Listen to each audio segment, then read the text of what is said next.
It's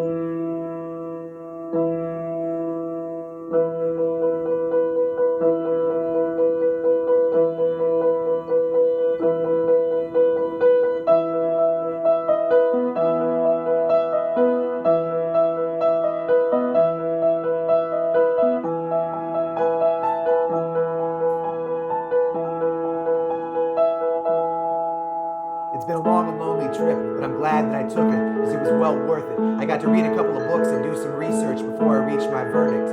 Never thought that I was perfect, always thought that I had a purpose. Used to wonder if I'd live to see my first kiss. The most difficult thing I ever did was recite my own words at a service, realizing the person I was addressing probably wasn't looking down from heaven, or cooking up something in Hell's Kitchen, trying to listen in, or eavesdrop from some other dimension that is self-serving, just like this is.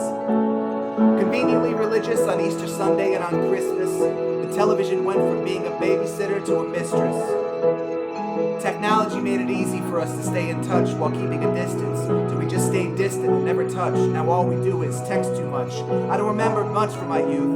Maybe my memory is repressed, or I just spent too much time wondering if I'd live to have sex. Fell in love for the first time in 4th grade, but I didn't have the courage to talk to her. In 8th grade I wrote her the note, but I slipped it in someone else's locker. I considered killing myself because of that. It was a big deal, it was a blown cover, it was over for me, my goose was cooked, stick a fork in me, the jig is up. I blew my chances, the rest is history, our future is torn asunder. It became abundantly clear that I was only brought here to suffer. At least I didn't include my name, thankfully. I wrote the whole note in code, and it had 10 layers of scotch tape safety seal, making it impossible to open. Plus it was set to self-destruct. Whoever read it probably died laughing. I wonder if they lived long enough to realize what happened. A year later I came to understand that wasn't love that I was feeling for her. I had someone else to obsess over. I was older, I was very mature. I forged my time signature while practicing my parents' autograph because I was failing math. Disconnected the phone when I thought the teacher would call my home.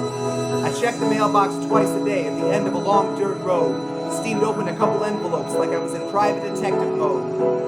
If you snoop around long enough for something in particular, you're guaranteed to find it. For better or for worse, that's how I learned it's best to just keep some things private. It was the best of times. It was the end of times.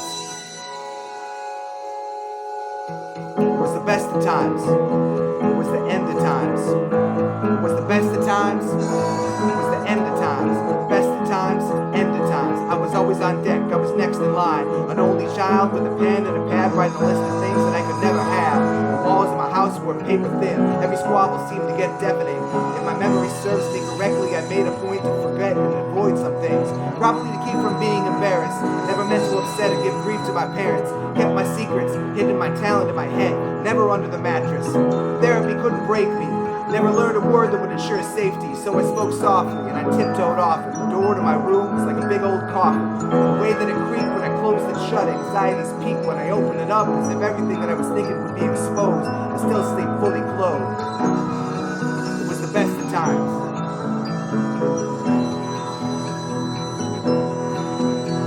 It was brutal, it was beautiful, it was cruel, it was business as usual, heaven, it was hell. Used to wonder if I lived to see 12. When I did, I figured that I was immortal. Loved to dance but couldn't make it to the formal. Couldn't bear watching my imaginary girlfriend bust a move with any other dudes. Told Moke was talking about a wild thing, but I was still caught up with some child things. Scared of a god who couldn't spare the rod, it was clearly a brimstone of fire thing. Pyromaniac, kleptomaniac, couldn't explain my desire to steal that fire. Now I add it to my rider like, please don't throw me in a patch of briar. It was the best of times. School counselor was clueless because I never skipped classes.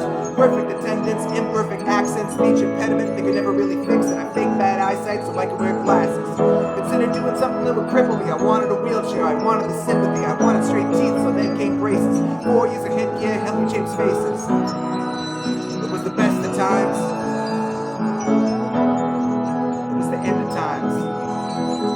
Now I wonder if I live to see marriage. Wonder if I live long enough to have kids.